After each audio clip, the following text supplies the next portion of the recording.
Hi అండి, అందరికీ నమస్కారం అండి. ఫ్రెండ్స్, 60 ఏళ్ళు దాటిన సీనియర్ సిటిజన్లకు పోస్ట్ ఆఫీస్ అదిరిపోయే గుడ్ న్యూస్ అంటూ అప్డేట్ అయితే రావడం జరిగిందండి. అయితే ఇందుకు సంబంధించిన వివరాలు అయితే మన వీడియోలో తెలుసుకుందామండి. ఆ గుడ్ న్యూస్ ఏంటనేది వీడియో మాత్రం పూర్తి వరకు చూడండి ఫ్రెండ్స్. అప్పుడే మనకి పూర్తి సమాచారం అయితే తెలుస్తుంది. లేట్ చేయకుండా టాపిక్లోకి వెళ్ళిపోదాము. ఇక రిటైర్మెంట్ తర్వాత స్థిరమైన ఆదాయం కోసం చాలామంది సురక్షిత పెట్టుబడులను చూస్తుంటారు. ఇక ఈ క్రమంలో ప్రభుత్వం హామీతో నడిచే సీనియర్ సిటిజన్ సేవింగ్ స్కీము ప్రత్యేకంగా నిలుస్తుంది. ఒకేసారి పెట్టుబడి పెడితే ప్రతి త్రైమాసికం వడ్డీ వస్తుంది. Senior citizen saving scheme SCSS అనేది వృద్ధులకు లక్ష్యంగా రూపొందించిన చిన్న పొదుపు పథకం. ఈ పథకంలో చేరడానికి కొన్ని అర్హతలను పేర్కొన్నారు. అవేంటో ఒక్కసారి తెలుసుకుందాము. ఇక 60 ఏళ్ళు పూర్తి చేసిన వారు, అలాగనే 55 నుంచి 60 ఏళ్ల మధ్య వయసులో VRS తీసుకున్న ప్రభుత్వ ఉద్యోగులు, అలాగనే 50 నుంచి 60 ఏళ్ల మధ్య రిటైర్డ్ డిఫెన్స్ సిబ్బంది అర్హత అని చెప్తున్నారు. అలాగనే వ్యక్తిగత అకౌంటు లేదా భార్యాభర్తల జాయింట్ అకౌంట్ కూడా ప్రారంభించవచ్చని చెప్తున్నారు. ఇక ప్రస్తుతం ఈ పథకంపై వార్షిక వడ్డీ రేటు 8.2% ఉంది. వడ్డీని త్రైమాసిక వారీగా చెల్లిస్తారు. ఉదాహరణకు, ఒక వ్యక్తి ఈ పథకంలో 30 లక్షలు పెట్టుబడి పెడితే 2,46,000 లభిస్తుంది.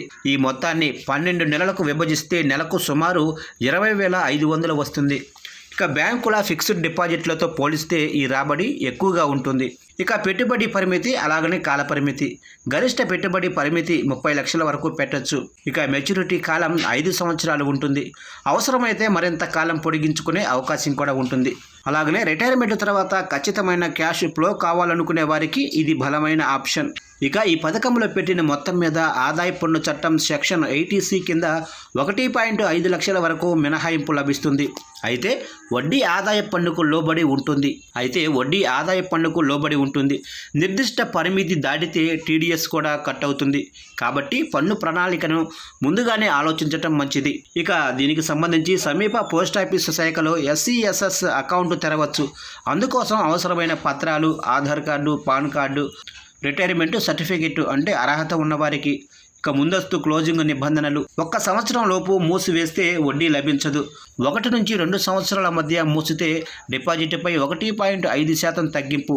అలాగనే 2 నుంచి 5 సంవత్సరాల మధ్య మూసితే 1% తగ్గింపు. ఇక మొత్తం మీద రిస్క్ తీసుకోకుండా స్థిర ఆదాయం కోరుకునే వృద్ధులకు SCSS మంచి మార్గం. పెద్ద మొత్తం పెట్టుబడి పెడితే ప్రతి నెల ఖర్చులకు సరిపడే ఆదాయం వస్తుంది. ప్రభుత్వ భద్రత, ఆకర్షణీయ వడ్డీ, పన్ను ప్రయోజనాలు ఇవన్నీ కలిపి ఈ పథకాన్ని విశ్వసనీయ ఎంపికగా నిలబెడుతున్నాయి.